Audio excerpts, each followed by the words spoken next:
The countdown of 3, 2. Welcome to the Insightful Astrology Podcast, where life is written in the stars, but you get to edit the script. Making astrology come alive, here's your host, Maria DeSimone. Hello, everybody. It's Maria DeSimone, and welcome to the Insightful Astrology Podcast. Today is a very special episode that we are recording on a very special day. It is a full moon in Scorpio tonight. And I've been talking ad nauseum about this particular full moon. If you have watched any of my video horoscopes for the month of April, you got a detailed breakdown of this full moon in your chart and how I am talking about secrets being revealed and trauma being released and potential healing for a lot of people, because this Scorpio full moon happens to be extremely powerful. And Scorpio is the sign of healing when it is used in its highest vibration. It is healing, it is transformation. But when Scorpio energy is in its shadow, oh my gosh, this is where we get the manipulation, the control, the betrayal, the trauma, the lack of trust. And this is why, if you know a Scorpio or somebody with heavy Scorpio planets, these guys tend to be really secretive. They don't trust easily. They do not let you in easily. You have to earn their trust, and don't ever think you fully know somebody with heavy Scorpio, because they let you in layers, and you have to respect the fact that there's a deep need for Scorpio energy to control their world by knowing everything about you, but being the one in control of how much you know about them. It's a safety thing for a lot of Scorpio people. But the lower vibration of Scorpio, at its worst, it could even be criminal. And the highest vibration of Scorpio is the healer beyond measure and empowerment and the correct use of power and control. So this full moon tonight is triggering all sorts of conversations about trauma, releasing trauma in your life, revealing secrets and pain in your life, maybe coming into full illumination and awareness of certain traumatic events for the very first time. And by the way, Scorpio rules sex, intimacy, intimate sex, deep vulnerability. And so today's show is going to be a powerhouse for you if you have ever experienced sexual betrayal. If you have been betrayed in that way in your life, or if you are the person who has betrayed another in that way. We're going to have an amazing conversation today with a leading expert on this topic to talk about how to heal from it, how to recover your own pain, and maybe how to understand the other person, the betrayer, a little bit better.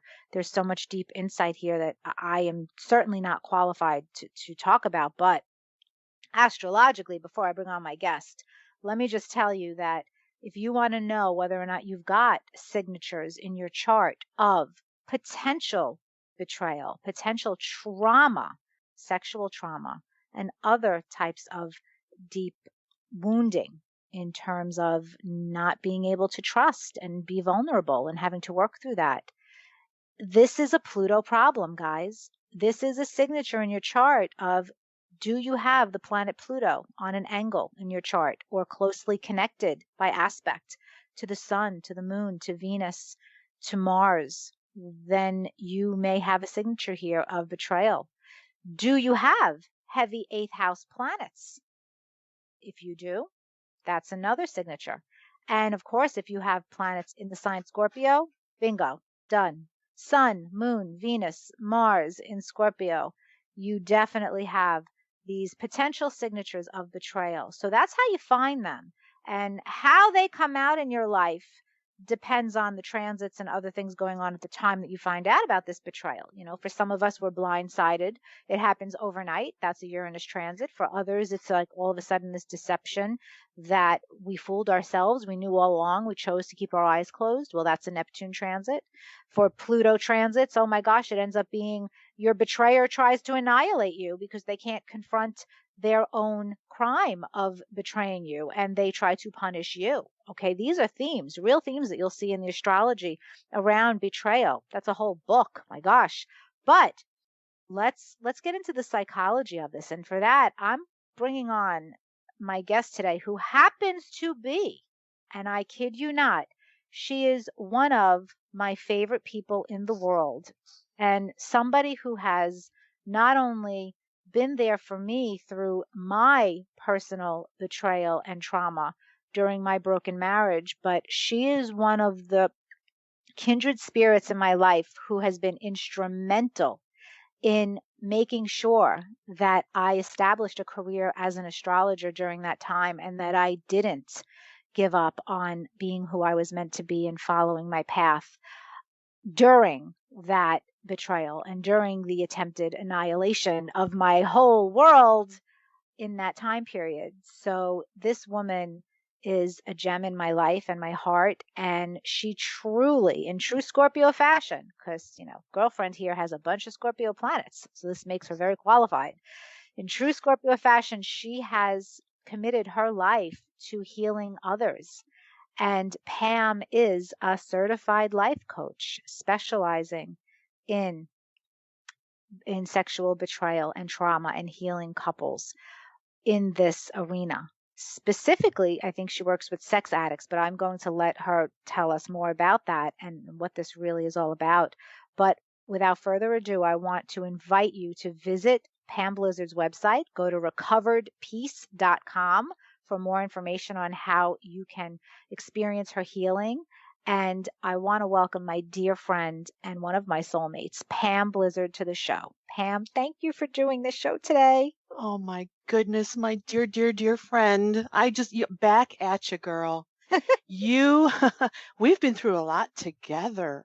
You were also there for me in my deepest betrayals and annihilations and decimations. Absolutely.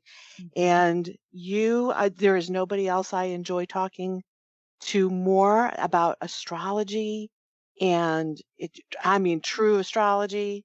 And you have taught me so much, and you've been there for me, lady. You have been there for me. And always will be. It doesn't matter if I don't talk to you for 3 years. It's just hearing your voice right now. It's just, I remember that day sitting in my kitchen, hugging you and feeding you tiramisu. I just remember it like it was yesterday. And I think it was probably 15 or 16 years ago. I don't even know.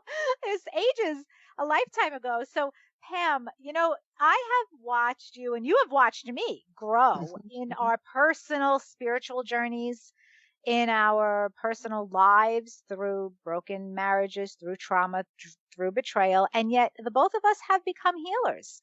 And we are both passionate about what we do. And I have to say, you are incredible at what you do. Pam, just so you know, guys, she is a certified life coach now, but she's also extremely intuitive and has gone down many roads of healing journeys. And I don't even have time to get into all that, because I want to make sure that this show, we give it justice and talk about the sexual trauma and betrayal. But tell everybody a little bit about what led you towards this particular passion, and what exactly qualifies you uniquely to work with people who have experienced this. And then we're just going to talk about betrayal and trauma and everything. Well, gosh, where do you start? Once you start getting into trauma and betrayal and learning about trauma and its effects, it's just, you see everything through the lens of trauma. So let me back up a little bit and just say that I can look back and see that everyone in my family of origin and their families of origin experienced trauma. And unhealed trauma becomes PTSD. Yes. Right? And trauma is an invisible disease. It's an invisible condition, and it doesn't always show up the way we think it might. We think of trauma, we think of soldiers coming back from war or sexual violence, and that's absolutely trauma, but trauma can also be neglect. Trauma can be something that happened in infancy with an inconsistent caregiver. And so trauma can happen in lots of different ways that really affects us in a very deep primal place, in a place of survival. And it's just the way that our brains are wired. So in my current marriage, I am married to a recovering sex addict. And when we say sex addict, I know there's a lot of controversy out there. Does it really exist? Is it a thing? In my life, it is a thing. And when we say that, we mean it's someone who turns to, just like any other addict, who turns to some unhealthy coping mechanism to cope with feelings and thoughts that are intolerable. And so my husband also is like the perfect poster boy for trauma. At 5 years old, he was in a jewelry store robbery, separated from his mother and held at gunpoint.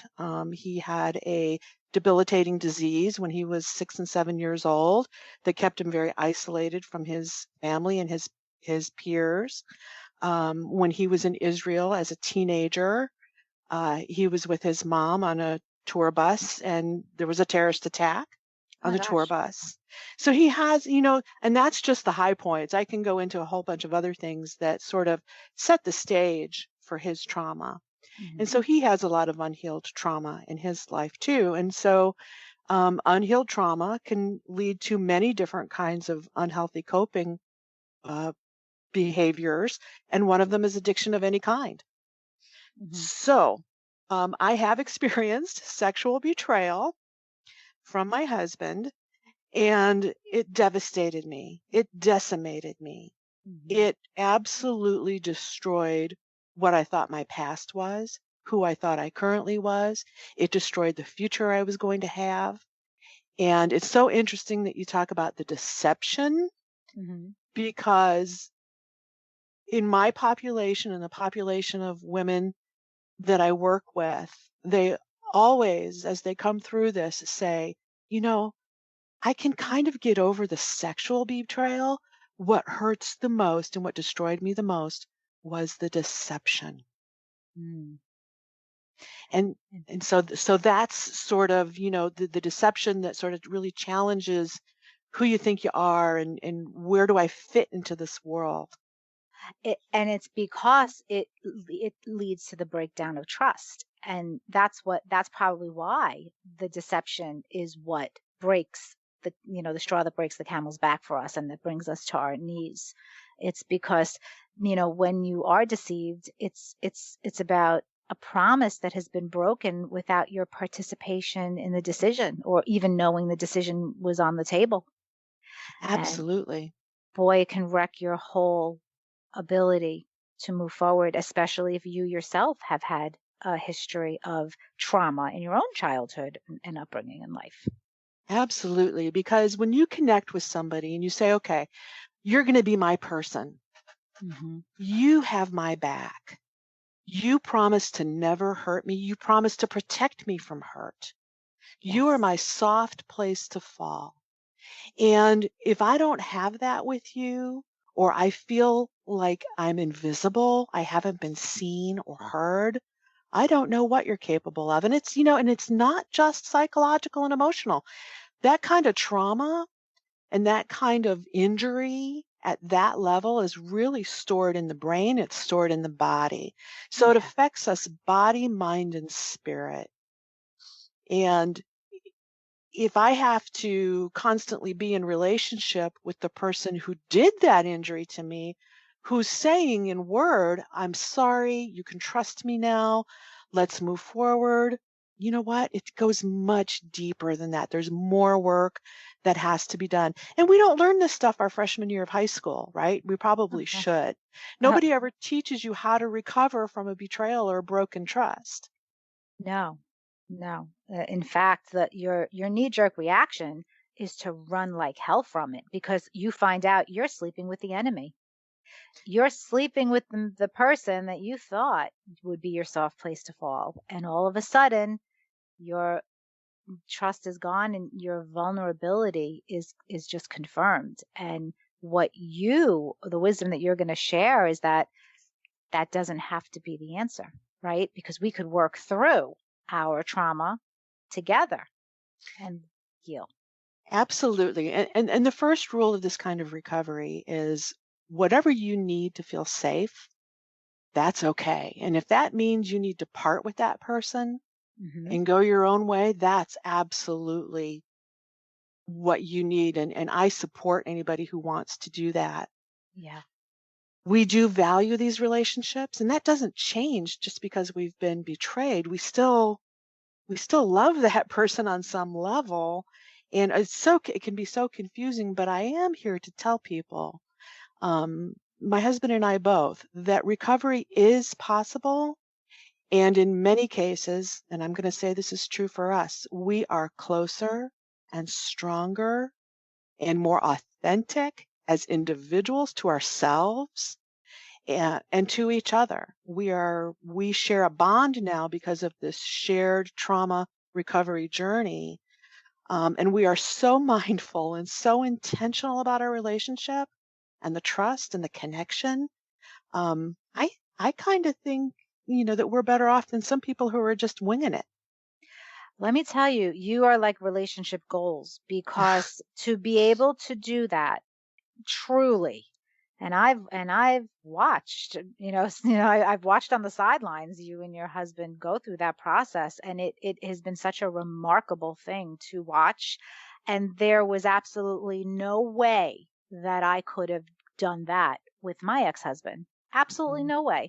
And I think the difference here is that for you and your husband, you both were willing to do the work.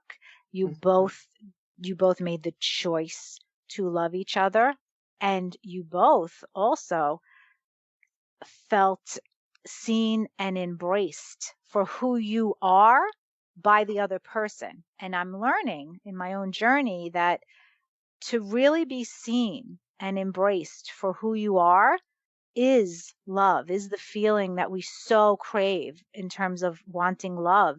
And if you don't have those core ingredients, then it may not be feasible for you to work through this type of betrayal with your partner. But you and your husband had all of the ingredients, I think. Oh, absolutely. It takes two. And I have women that just so are ready to do the work. I'm ready to look at my own wounds. I'm ready to do the self-care. I'm ready to count my losses and mourn them on my own, right? That's part of the journey. And I'm ready to reconnect and do it. It's a lot of work. It's a really worthy work, but their spouses are just not ready to face the shame and the mountain of recovery. And it's sad because recovery is possible. And it always makes me sad, but yet I have, you have to protect yourself. If your spouse isn't ready to make that change and make that move, he will continue to wound you out of his own trauma and unhealed trauma. And you know this, it can be abusive. And so, no, I don't support any woman remaining in an abusive situation. She may have to remain because of children and finances and lots of other good reasons to stay legally married. But I do a lot of work with her to protect her heart, to protect her boundaries, her expectations. But yeah, it takes two. Now, I want to ask you, do you work exclusively with couples, or do you also counsel the women or the men who have separated from their partner and are dealing with this recovery? I primarily work with women. I have had men who were betrayed also by their wives. And that's always interesting work to do because they come at it from a little bit different perspective. And my husband has a group where he works with the men. And a lot of times he'll have the husband, I'll have the wife. But my goal is to work with couples because I am taking coupleship training, couple-centered recovery training that works primarily around, attachment theory and healing attachments. And it's called emotionally focused therapy. And it really, it helps the couple learn to bring things that are, and this is, I'm going to use words like implicit, what is under the surface, and brings it up above, explicit. So those things that, that I think, well, I use this a lot. I used to say, well, if he loved me, he would just know what to do. He would just know what to say. That's not true. Disneyland is closed.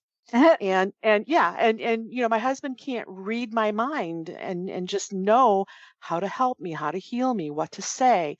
I have to be very explicit. And sometimes I just go right up to him and say, I'm having a bad day. I'm coming to you for comfort and connection. And he puts his phone down. He takes my hands. He looks me in the eyes and he says, I'm here for you. I'm not going anywhere. I choose our relationship over my fear. I choose our marriage over my addiction. You're safe. I'm not going anywhere. And it's that explicit. Wow. Okay. So for those of you listening who may be experiencing this type of betrayal in your relationship, and maybe it's coming to light under tonight's full moon, who knows? This is a great resource.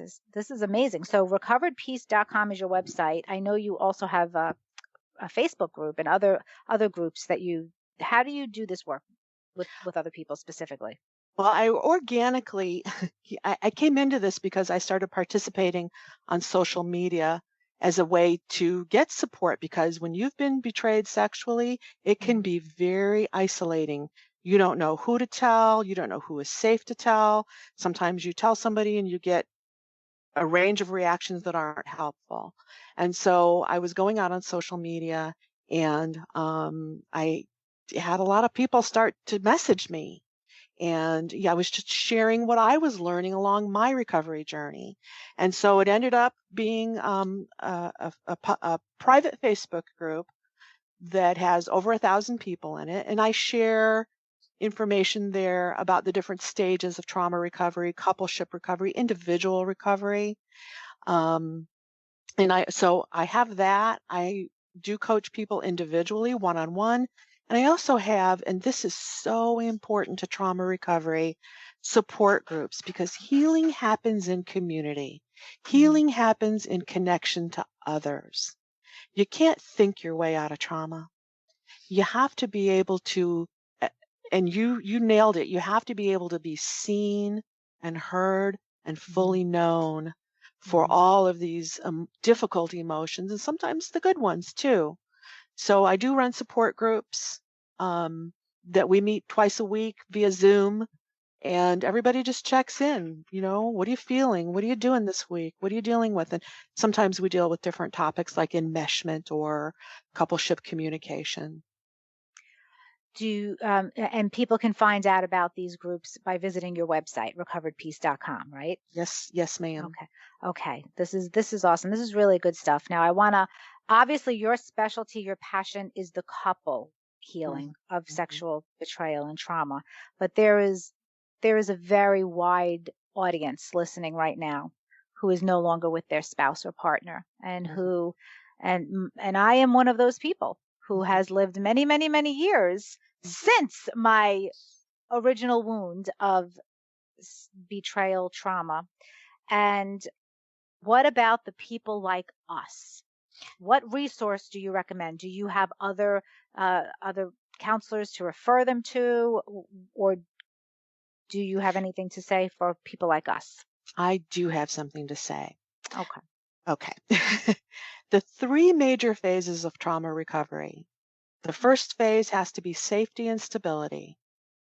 And if you've left your partner in order to be safe, that's what you need, right? But you have to have safety, stability. You have to feel a sense of safety in your own home, away from injuring people, toxic people. The second phase is mourning your losses. You have to count your losses. You do have to do an inventory. And we lose in so many different dimensions of our life.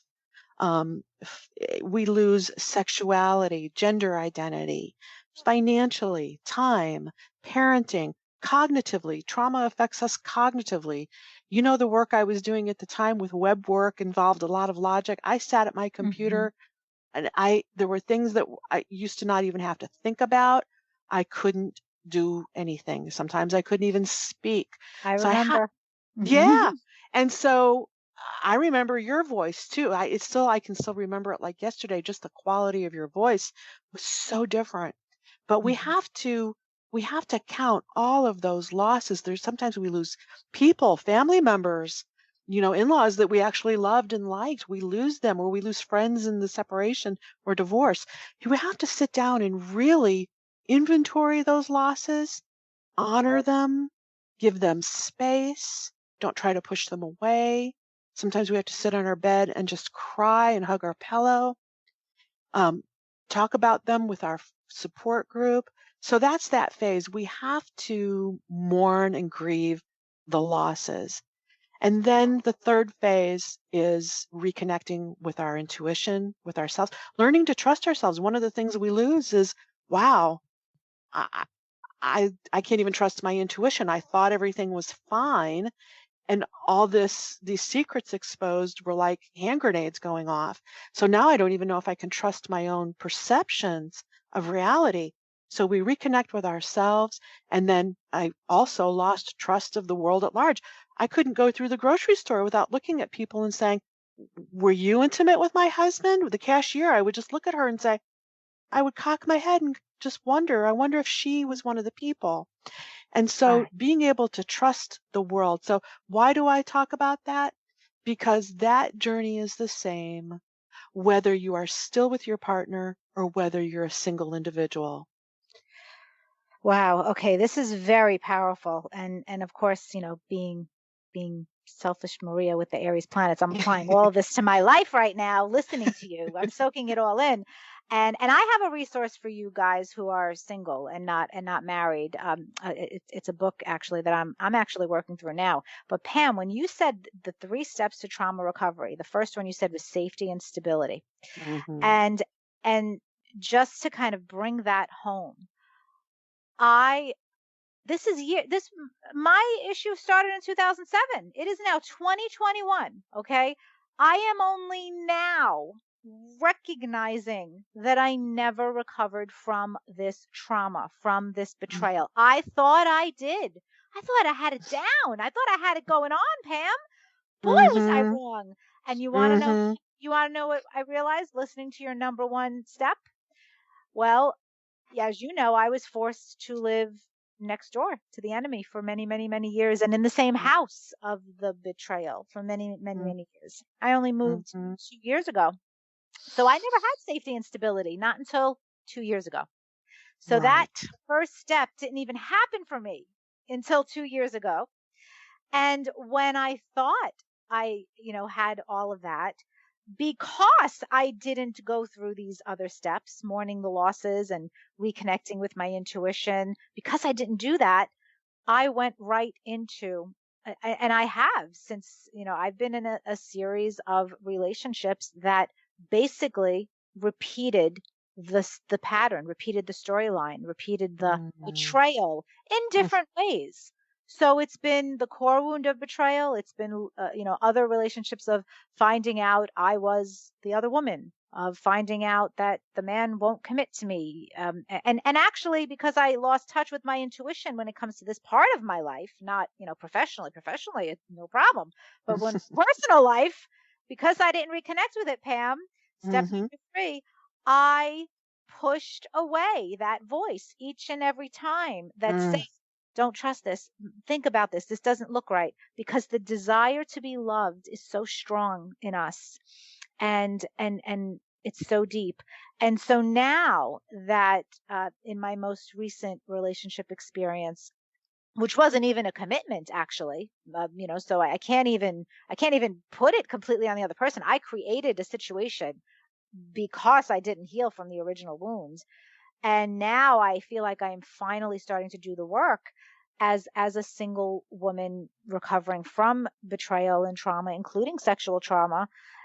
And there's a beautiful book that I am reading now that I don't know if you know about this book, Pam, but I'm sure that your married people could benefit from it as well. It's so empowering. It is called The Wisdom of a Broken Heart, Mm. and it's written by Susan Piver. And it is not just one of those pop psychology self-help books. It is not. It will take you through tears. It will take you through some really difficult exercises to get in touch with your broken heart, to heal from it. And it has a lot of Buddhist kind of techniques and healing tools, but it's not in the Buddhist language. It's in Mhm. everyday language. Mhm. But I will tell you that it is helping me tremendously to actually get in touch with the trauma, to name it, to confront it. I even emailed you last week. There was like an aha moment I didn't even realize. And I was like, wow, how am I uncovering this all now? So I think I'm mourning the losses right now. I think I'm mourning the losses and reconnecting with my intuition and trusting myself more. Absolutely. And there is no one cookie cutter path. Hmm. And I talked about those three phases, and you can be in and out of those three different phases. You can be in them all at the same time. You can move backward and forward. Recovery is never a straight line.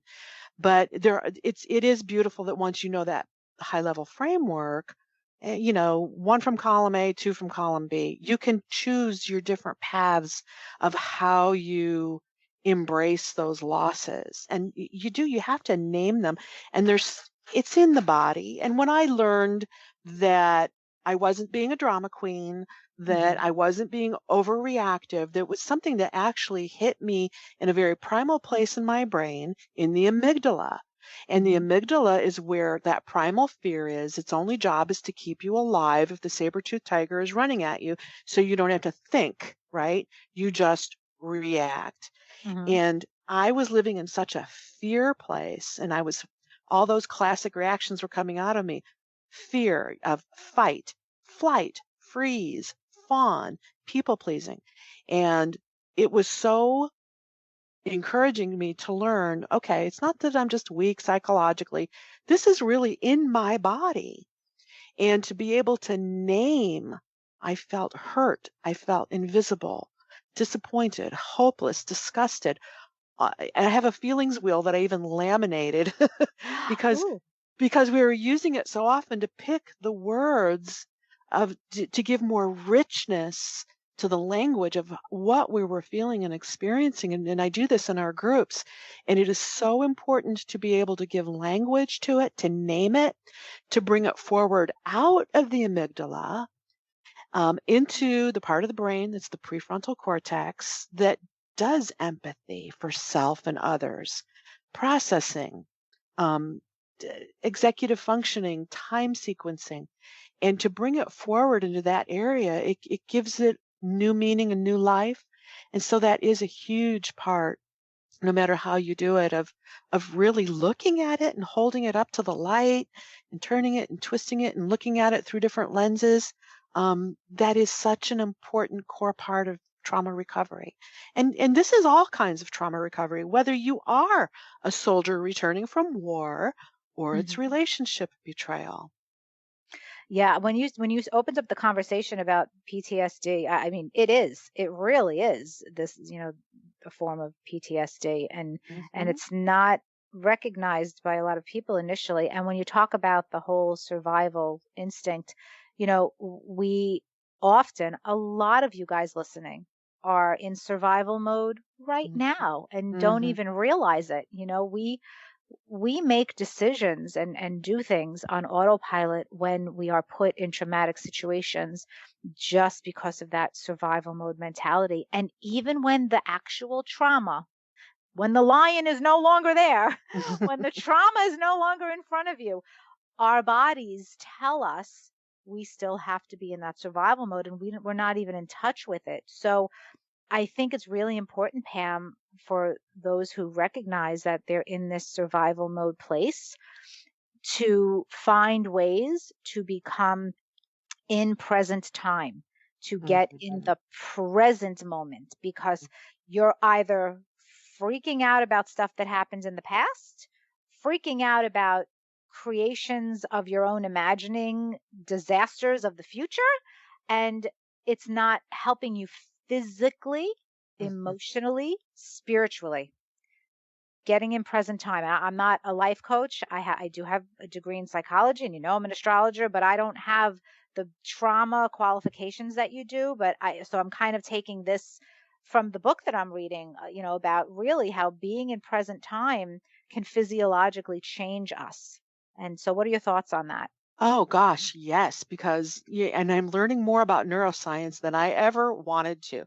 The beautiful thing about the brain, though, is it can change, and these things do affect our brain. And when you're in the amygdala, the job that the amygdala does, it can't do math and it can't do sequencing, so it doesn't understand that this is April 26th, right? It thinks it's still June 7th of 2011. Mm-hmm. That part of the brain can't process time and sequencing. So yes, when we're in a trauma trigger or having a panic attack, we have distorted thinking. We have black and white thinking. We think we can mind read. We think we can tell the future. We don't, we can't tell the difference sometimes between a distorted thought and a reality thought. So yes, one of the things, my trigger tools was when I was going to that deep, dark place is to say out loud, right now in this moment, I am safe. That thing that happened is not happening now. Ooh, I want to write that down. Oh, Right yeah. now, in this moment, I am Am safe. safe. That thing, oh boy, that thing that happened, and all of you are thinking about your thing right now. And That thing that happened is not happening now. Is that what you and said? here, yeah, and what happens is the amygdala, it's doing its job, but it's working overtime and it doesn't know how to turn off. But the beautiful thing is we can redirect the energy Yes. to a different part of our brain. And actually, and this happens with addiction too. When their amygdala is overwhelmed, it cuts off access to the prefrontal cortex. That's where we make choices, we evaluate, impulse control, if then else, if you have a person in your life who's an active addict and you're just like, they don't make any sense, and how come they can't just see? Why do they keep making bad choices? Because the choosing part of the brain is hijacked. And so, but the beautiful thing is, because of something called neuroplasticity, we can actually change our brain. And we can redirect the energy in our brain from the amygdala to the prefrontal cortex with silly things like counting backwards from 100, Oh wow. doing division, doing math, getting back into the body. You can't sense in your body. We say 5 things you can see, 4 things you can hear, 3 things you can smell, 2 things you can touch, 1 thing you can taste. And you cannot be in your sensing body and feel those difficult emotions at the same time. It's 2 different parts of your brain. That has to be the reason why meditation works in this for something like this. That must be the physiological reason why meditation works, because there is this exercise called the peace of tranquility, I think it is, where you're redirected in this book I'm reading to, for 10 minutes a day, just do a simple meditation where all you're doing is focusing on your breath, and you have to gently redirect yourself to focus on your breath whenever the thoughts come into your head, whatever thoughts, and it's okay, whatever you're thinking about, just go back to the breath. So basically, it sounds like meditation trains your brain to go from the amygdala to the prefrontal cortex, or do I have it backwards? Well, no, you've got it exactly right. And the reason is you're placing all your focus on your body and your belly moving in and out. One of the best first things that you can do is, we have all the tools available to us in our own body. If you're triggering or panicking, is to breathe, belly breathe, and pay attention to your breath going in and out. Feel your body, because it gives the amygdala a break. Wow. Okay. This is so powerful. I'm really glad that we're having this conversation, and I know it's going to help so many people. Now, I have to ask you, let's try, and I don't know, this may be more than we could do in 3 or 4 minutes, but some pointed, how do you teach people to trust again? I mean, can you? Or Yes, because in the old, when we stood, if we were married or when we agreed, yeah, I'm going to take myself off the market, I'm not going to date other people, that's Mhm. almost a form of blind trust. Yeah. Now I have something called smart trust. I am never going to blindly trust anybody ever again. My smart trust is like a Lego bridge between me and another person. And Mhm. it's lots of different Lego blocks. And some of them they start on my side of the bridge with knowing my own reality, knowing I have good, strong boundaries, Mhm. knowing what my values are. I did a lot of work around my core values and my Ah. principles. And so knowing that my boundaries are based in my values. So on my side of the bridge, I have trust. And there's a beautiful image of a bird on a branch. And it says the bird doesn't worry if the branch breaks under her because she knows her wings are strong. So Ooh. even if things, we always go, what if, what if, what if? Turn that into an even if. Even if my partner, even if my husband relapses, even if that happens, it's totally out of my control, but even if it happens, I know what I will do to take care of myself. I know I will take care of myself. I know I will enact boundaries. I will get to my therapist. I will take it to my group. I will do extreme self-care. So that's my side. Then there's other things. To feel safe in a relationship, think A, B, C. Accepted. Though you may recognize that I still need to grow, you still accept me as I am as a human being. Be Mhm. belonging. I know my place with you. I feel a sense of home with you. And chosen. I need to feel you would choose me, even though you can't actively choose me every moment of the day because we need to go to work and children or whatever. I'm confident that if it came down to it, you would choose me. And that constant connection, checking in with each other, staying in connection.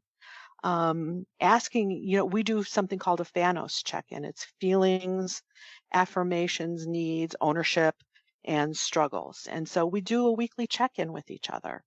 And Mhm. so it's, if any of one of those things were to fall apart on my bridge, the bridge wouldn't fall. But I pay attention.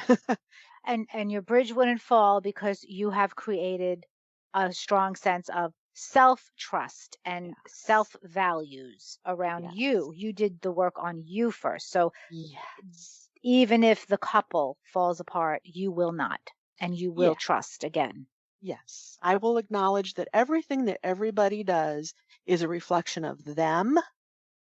And it's not a statement of my self-worth. If my husband relapses, it doesn't mean he doesn't love me. It doesn't mean he doesn't love our marriage. It means, my God, he was in a really bad mental place and he used that to self-soothe.